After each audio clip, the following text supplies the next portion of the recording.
Көрді, бәрі көрді, қыздардың бәрі көрді.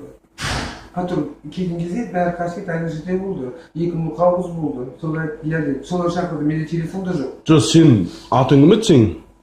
Атымды айтыңыз, атым бар. Кім еді, Нұрлыбек пе еді? Иә. Фамилияң ше? Байлан жоқ.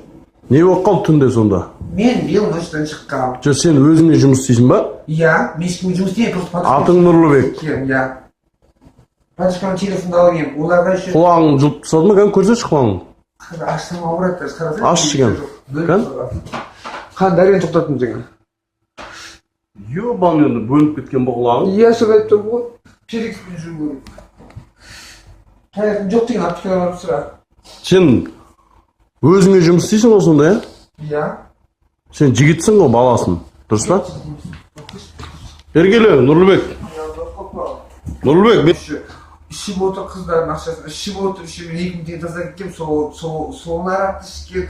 Келінде подружка үйіне қапты, айтып қыздарға. 2 қыз болған қасында. не деп? И Данияр деген жігіт болған.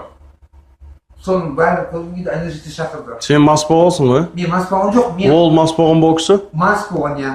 Ол кісі өзінен өзі келіп не болды ма, или қалай болды басында? Жоқ, енді мен алдында оларды көргем ғой, подружкаға телефон тастап бірге отырған бәрі. Келсем подружкам кетіп қапты. Сен қыздардың Жоқ, сен Нұрлыбек, сен Нұрлыбексің, подругаң кім сен сонда?